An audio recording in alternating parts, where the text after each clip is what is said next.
Our top story check today takes us to Puerto Rico, where an aquatic wellness center is helping patients improve their health with therapeutic treatments. And our Francis Felix explains how they're not only focusing on the physical part, but their entire system. Our Francis Felix explains. KingFloat, Puerto Rico's aquatic therapy authority and first teaching center in the Caribbean, is celebrating its 15-year milestone, improving the health of many people, ranging from infants with physical and mental conditions to older adults with disabilities.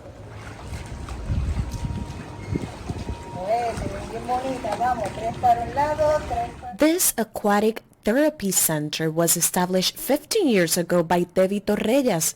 Moved by her own experiences and seeing an opportunity to help others by her own studies, she decided to start this center to offer services with the purpose of improving the quality of life and health of its patients. In the process of establishing her own business, Debbie faces some challenges. It was very hard at the beginning. First of all, I was a woman. There were no kind of funding.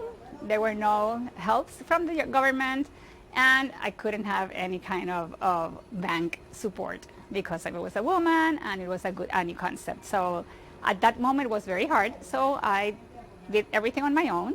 So I started buying the property, training in the States, and bringing the concept to Puerto Rico. And since the beginning, it was a success.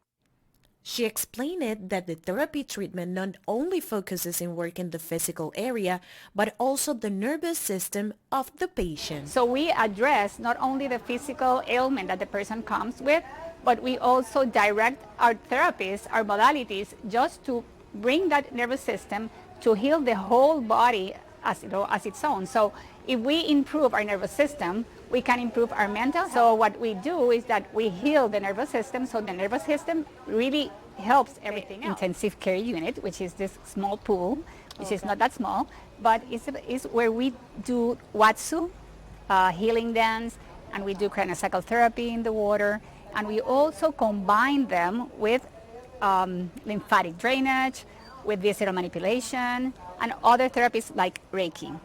So right now, what we see? Right now, what you're looking at is craniosacral therapy. It's a very passive therapy, but it goes directly to work with the nervous system. It really goes to the nervous system through different places in the body that you access the cerebral fluid. Okay, so it's a very intimate kind of therapy. And individual. Individual. Oh. So it's just the therapist and the client. What we have, it's about 8 people in that area. Okay. We try not to work with more than that. Normally we put together people that has lesions that can work the same way, and they can work on their own pace. Okay. So we have a program which is the Aquayogi program. It's a very active program that includes, it's a combination between swimming, synchronized Pilates, also a little bit of yoga. Okay, so at the end of the class, you can see they're going to be stretching, like with yoga movements and with other kinds of movements. Bernard Shepard had 3 consecutive strokes. He explained it to us that a year ago he couldn't walk, talk, or eat. Tell me how you feel with these classes, with these therapies here. I feel very well.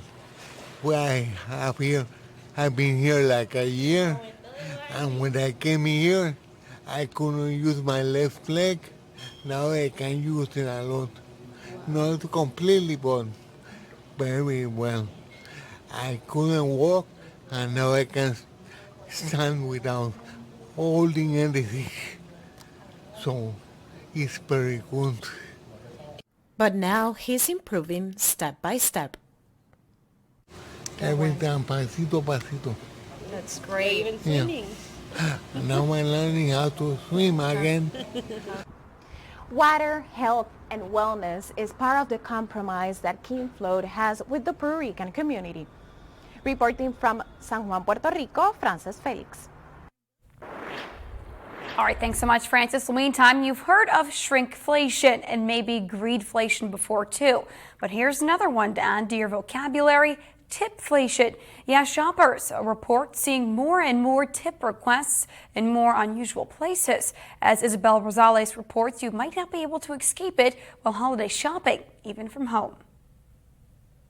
I actually prefer not to call it tipflation, but a tipping invasion. It's the unwelcome shopping surprise that has social media buzzing. 18% gratuity is already included in the bill. Girl, it's water. Tips, a staple of the service industry, now extending far beyond. In the drive-thru, and they've been asking for a tip. On TikTok, you'll quickly find folks aren't too pleased about it. Ordering it online myself. It says, would you like to add a tip at the bottom? A tip? For what? That's a little too crazy for me, and I refuse. So what's the deal? The wage moving, I see becoming more widespread. Professor Depayam Biswas has studied tipping for a decade. He says this new tipping trend started with the boom of digital kiosks. Then the pandemic plus inflation Added fuel to that fire. more businesses allowing tips to make jobs more lucrative at your expense.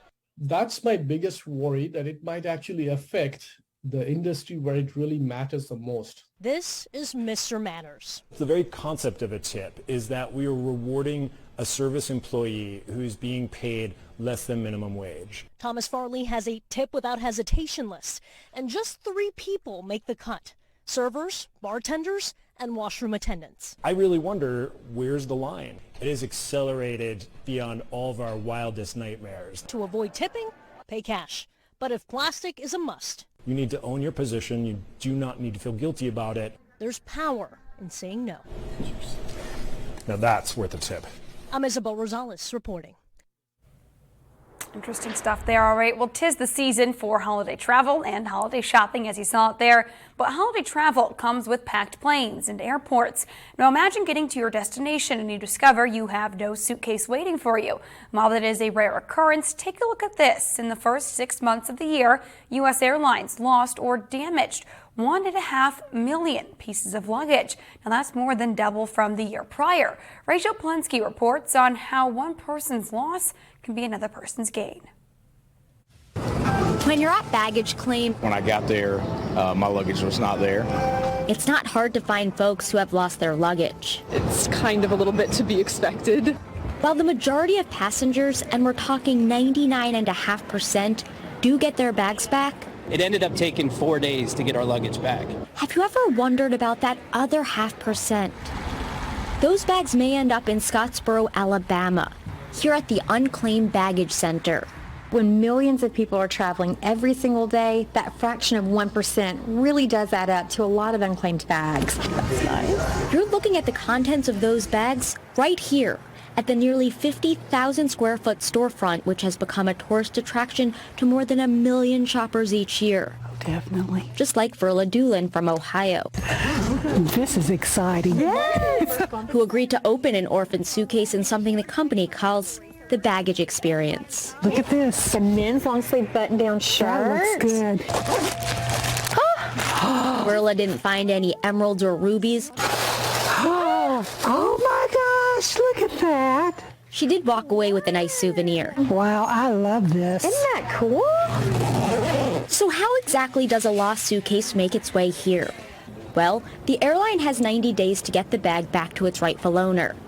If they don't, the Unclaimed Baggage Center, which has contracts with all major airlines, comes into the picture. We have truck drivers that make the trip around the country to pick up these unclaimed bags from airlines, and we bring them back here to Scottsboro, Alabama, in our operations facility, where we sort and process these suitcases.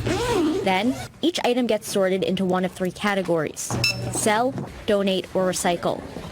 We wanted to show you that part of the process too, but the Unclaimed Baggage Center wouldn't let us into their operations facility, citing proprietary reasons. And just like that secret area behind the luggage belt at the airport, there are some things we're just not allowed to see.